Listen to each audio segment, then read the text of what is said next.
2 ദിവസത്തിനു മുമ്പാണ് ഇന്ത്യ തിരഞ്ഞുകൊണ്ടിരുന്ന കുപ്രസിദ്ധ മയക്കുമരുന്ന് മാഫിയ തലവനും അധോലോക നായകൻ ദാവൂദ് ഇബ്രാഹിമിന്റെ വലം കൈയുമായ സലീം ഇസ്മായിൽ ഢോള തുർക്കിയിൽ പിടിയിലാവുന്നത്. ഇസ്താംബൂളിൽ വച്ചിട്ടാണ് ടർക്കിഷ് ദേശീയ രഹസ്യ അന്വേഷണ ഏജൻസിയും പ്രാദേശിക പോലീസും സംയുക്തമായി ഇയാളെ അറസ്റ്റ് ചെയ്യുന്നത്. വ്യാജ UAE തിരിച്ചറിയൽ രേഖകൾ ഉപയോഗിച്ച് ഒളിവിൽ കഴിയുകയായിരുന്നു 60 വയസ്സുകാരനായ സലീം ഢോള. ഇന്ത്യൻ ഏജൻസികൾ നൽകിയ റെഡ് കോർണർ നോട്ടീസിന്റെ അടിസ്ഥാനത്തിലാണ് ഈ നിർണായക അറസ്റ്റ് നടന്നത്. അന്താരാഷ്ട്ര തലത്തിൽ സിന്തറ്റിക് മയക്കുമരുന്ന് കടത്തുന്ന വൻ സംഘത്തിന്റെ സൂത്രധാരനാണ് ഇയാളെന്ന് അന്വേഷണ സംഘം കണ്ടെത്തിയിട്ടുണ്ട്.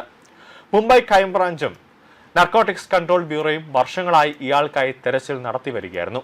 ഒരു പ്രത്യേക വിമാനത്തിലാണ് ഇയാളെ ഡൽഹിയിലുള്ള ഇന്ദിരാഗാന്ധി വിമാനത്താവളത്തിലേക്ക് എത്തിച്ചത്. ഒപ്പം റോയുടെ ഏജന്റും NIA ഉദ്യോഗസ്ഥരും കൂടെ ഉണ്ടായിരുന്നു. നിലവിൽ പുറത്തുവരുന്ന ഏറ്റവും പ്രധാനപ്പെട്ട വാർത്ത എന്ന് പറയുന്നത് ഇന്ത്യയിലേക്ക് നാട് കടത്തിയ രാജ്യാന്തര മയക്കുമരുന്ന് കടത്ത് സൂത്രധാരൻ മുഹമ്മദ് സലീം ഢോള തുർക്കിയിൽ താമസിച്ചിരുന്നത് ഹംസ എന്ന വ്യാജ പേരിലാണ് എന്ന വിവരമാണ് ഇപ്പോൾ പുറത്തേക്ക് വരുന്നത്.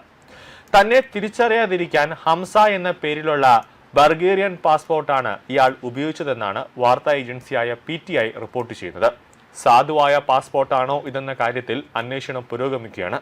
അധോലോക കുറ്റവാളി ദാവൂദ് ഇബ്രാഹിമുമായി അടുത്ത ബന്ധമുള്ള സലീം ഢോളയ്ക്ക് നിലവിൽ 59 വയസ്സാണ് പ്രായം. ദാവൂദുമായുള്ള ബന്ധത്തെ തുടർന്നാണ് ഢോള രാജ്യാന്തര മയക്കുമരുന്ന് കടത്തുകാരനിലേക്ക് വളരുന്നത്. മുംബൈയിൽ ജനിച്ച ഇയാൾ 2012 80 കിലോഗ്രാം കഞ്ചാവുമായി ആദ്യം നാർക്കോട്ടിക്സ് കൺട്രോൾ ബ്യൂറോയുടെ പിടിയിലാകുന്നു. പിന്നീട് 2018 ഇയാൾ 100 കിലോഗ്രാം ഫെന്റനൈലുമായി പിടികൂടി. എന്നാൽ പരിശോധനയിൽ ചില ഫെന്റനൈൽ സാമ്പിളുകൾ നെഗറ്റീവാണെന്ന് കണ്ടെത്തിയതിനെ തുടർന്ന് സലീം ഢോളയ്ക്ക് ജാമ്യം ലഭിച്ചു. തുടർന്ന് UAE കടന്നുകളഞ്ഞ ഇയാൾ അതിനുശേഷം വ്യാജ പാസ്പോർട്ട് ഉപയോഗിച്ച് തുർക്കിയിലേക്ക് കടന്നു. 2024 മാർച്ചിൽ ഇന്ത്യയുടെ അഭ്യർത്ഥന പ്രകാരം ഇന്റർപോൾ പുറത്തിറക്കിയ റെഡ് കോർണർ നോട്ടീസിനെ തുടർന്ന് ടർക്കിഷ് ഇന്റലിജൻസ് ഏജൻസിയും ബെലിക്ഡനും പോലീസും സംയുക്തമായി നടത്തിയ നീക്കത്തിലാണ് സലീം ഢോളയെ അറസ്റ്റ് ചെയ്യുന്നത്. കഴിഞ്ഞ ഏപ്രിൽ 28-നാണ് സലീം ഢോളയെ ഇന്ത്യയിലേക്ക് നാട് കടത്തിയത്. നിലവിൽ നാഷണൽ നാർക്കോട്ടിക്സ് ബ്യൂറോയുടെ കസ്റ്റഡിയിലാണ് ഇയാൾ. വർഷങ്ങളായി പശ്ചിമേഷ്യ, ആഫ്രിക്ക, യൂറോപ്പ് എന്നിവിടങ്ങളിലെ വിവിധ രാജ്യങ്ങൾ കേന്ദ്രീകരിച്ച് രാജ്യാന്തര മയക്കുമരുന്ന് സിൻഡിക്കേറ്റ് സ്ഥാപിച്ച ഒരു വ്യക്തിയാണ് സലീം ഢോള. അങ്ങനെ സലീം ഢോളയുടെ പ്രവർത്തനമെന്നാണ് കേന്ദ്ര ആഭ്യന്തര മന്ത്രാലയം പുറത്തിറക്കിയ പ്രസ്താവനയിൽ പറയുന്നത്. മഹാരാഷ്ട്ര, ഗുജറാത്ത് സംസ്ഥാനങ്ങളിൽ നിന്ന് ഹെറോയിൻ, ചരസ്, അതോടൊപ്പം തന്നെ മെഫിഡ്രോൺ, മാന്ത്രിക്, മെത്താഫിറ്റിൻ തുടങ്ങിയ വലിയ തോതിൽ ഉള്ള ലഹരി വസ്തുക്കളാണ് ഇദ്ദേഹത്തിന്റെ പക്കലുണ്ടായിരുന്നതും അത് പിടികൂടിയതും. അവിടെ നിന്നാണ്, അതായത് മുംബൈ, മഹാരാഷ്ട്ര എന്നിവിടങ്ങളിൽ നിന്നാണ് ഈ ലഹരി വസ്തുക്കളെല്ലാം തന്നെ കേരളത്തിലേക്ക് എത്തുന്നതും. അത് കൊണ്ടുവരാനായിട്ട് ഒരു പ്രത്യേക കാരിയർ ഉണ്ട്, അല്ലെങ്കിൽ അന്യസംസ്ഥാന തൊഴിലാളികൾ, അതായത് നമ്മൾ ഈ അതിഥി തൊഴിലാളികൾ എന്നൊക്കെ പറഞ്ഞ് ഈ കേരള സർക്കാർ ലേബൽ കൊടുത്തിരിക്കുന്ന ഈ അന്യസംസ്ഥാന തൊഴിലാളികളാണ് ഇതെല്ലാം ഇവിടെ കൊണ്ടുവരുന്നതും.